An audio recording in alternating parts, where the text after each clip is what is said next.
The first-class cabin of the transatlantic flight from New York to London was abuzz with quiet murmurs.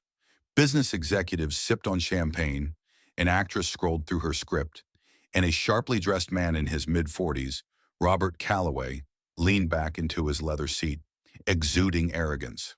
Robert was a hedge fund manager, a man who thrived on controversy and a firm believer in his own opinions.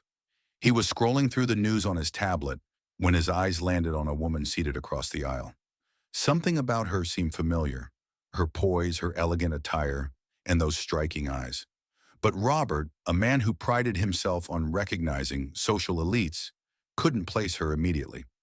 When the flight attendant approached to serve her tea, the woman politely smiled and thanked her in a soft Eastern European accent. That was when it clicked. He smirked, leaned over, and muttered just loud enough for the surrounding passengers to hear. Melania Trump? Wow, I didn't think first class was this desperate for passengers.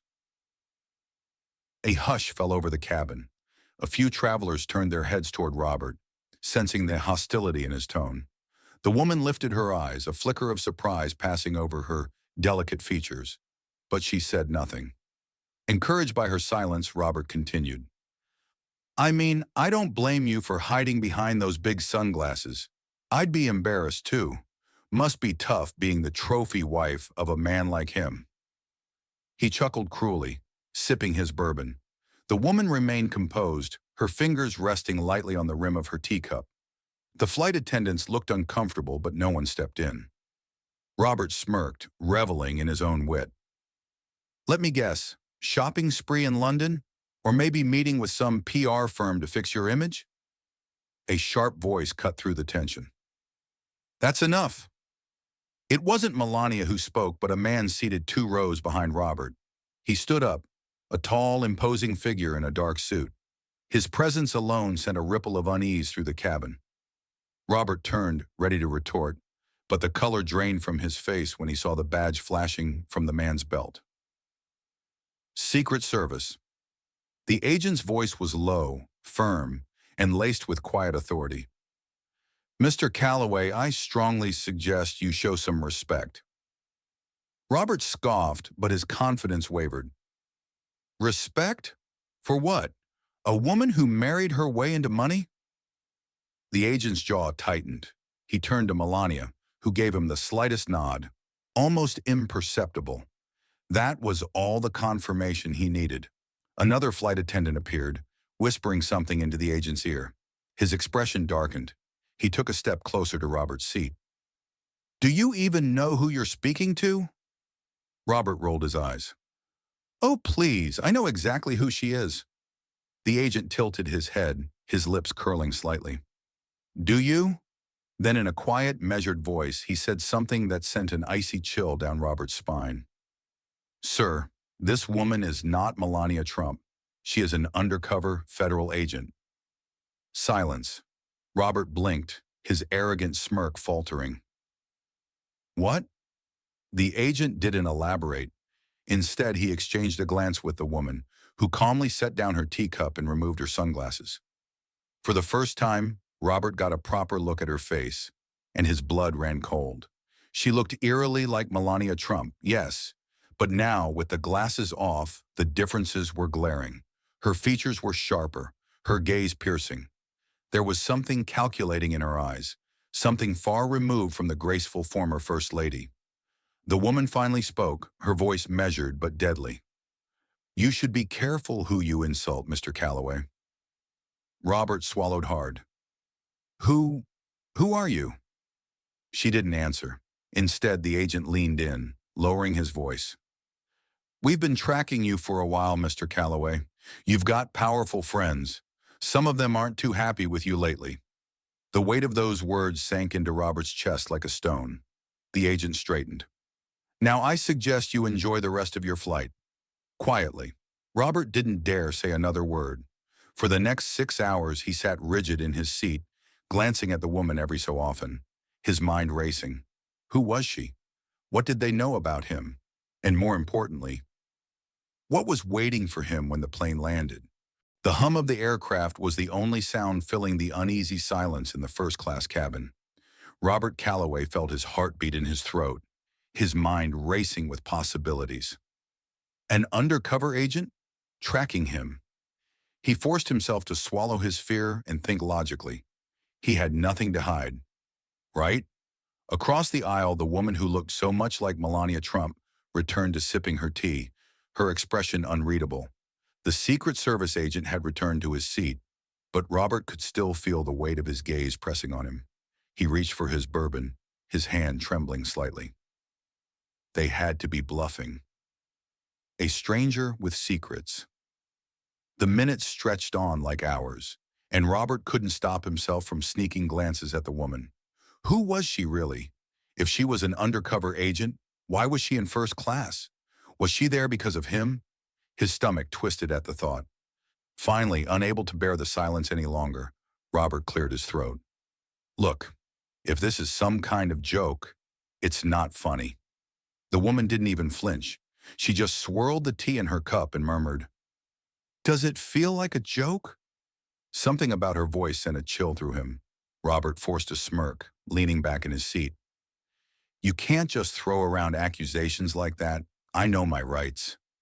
This time she looked up, and for the first time, he felt truly seen. Like she was stripping him down layer by layer, reading everything he didn't want the world to know. "Do you?" she asked. The hairs on the back of his neck stood up. The agent behind him let out a quiet chuckle. "Oh, you're going to love London, Mr. Calloway." Robert's pulse quickened. London. The realization hit him like a sledgehammer. A looming threat. For the past 3 years, Robert had been funneling money through a complex web of offshore accounts, helping certain individuals, the kind with deep pockets and no patience for mistakes, move their assets under the radar. It had been foolproof, untouchable. Until now, he thought he had covered every trace of his involvement. But if this woman, this agent, was here, sitting just feet away from him, that meant they knew. Robert's breath came quicker. He turned to her, his voice lower now, tinged with barely concealed panic.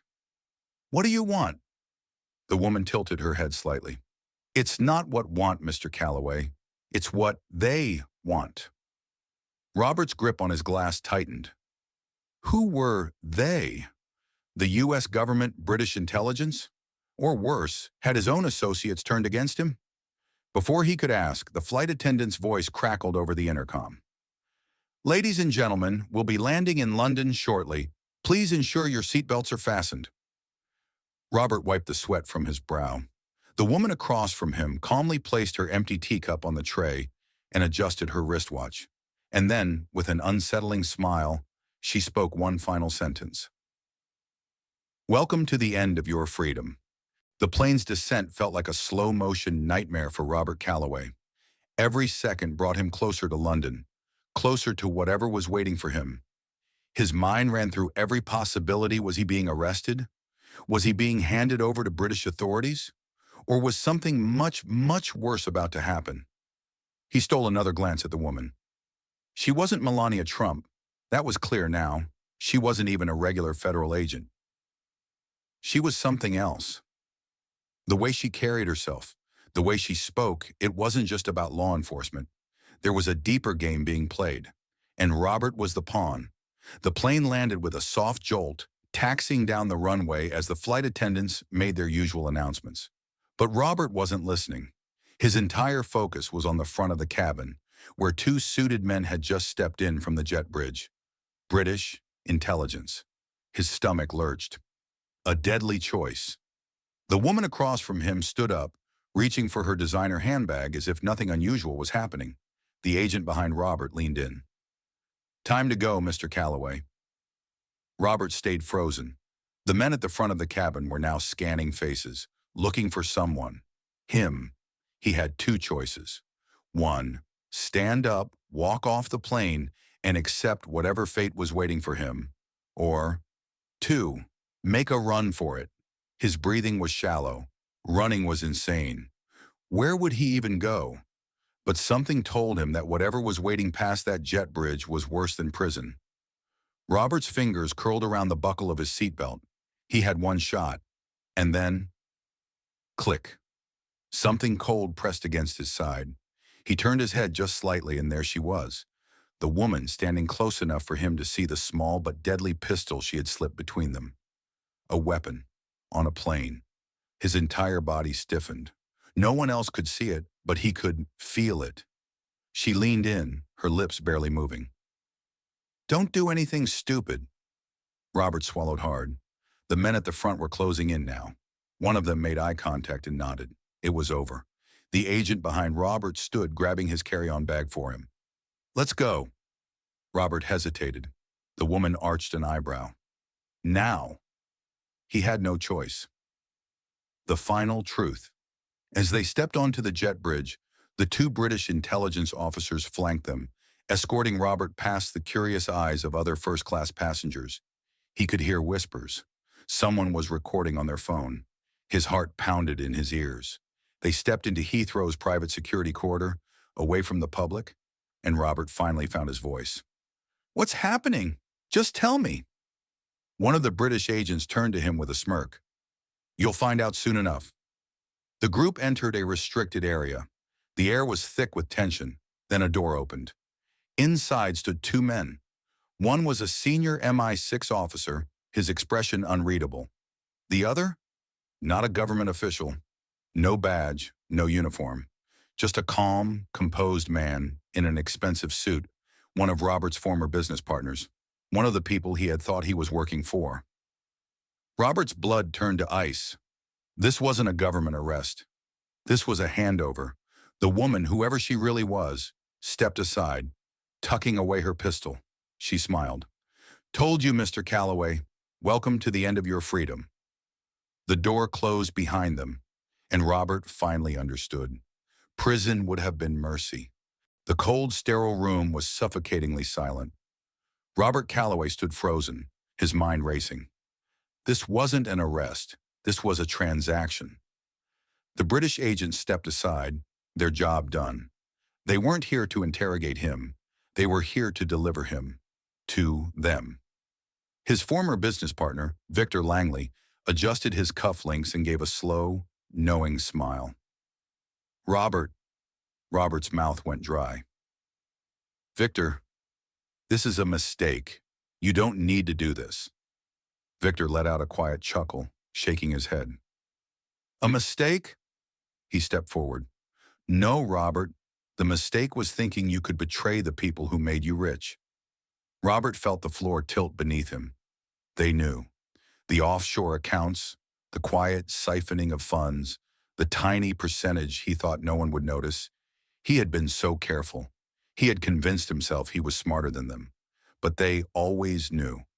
The woman, the one he thought was Melania Trump, the one who had sat across from him in first class, calmly sipping tea, leaned against the wall, arms crossed, watching him like a cat watching a trapped mouse.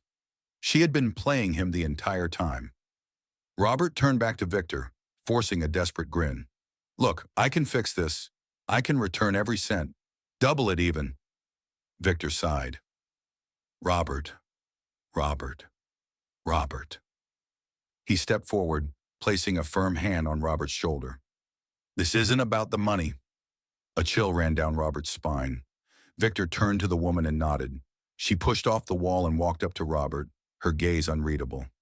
"You were given a chance," she said softly, "but you couldn't help yourself." Robert's knees nearly buckled. He looked around frantically.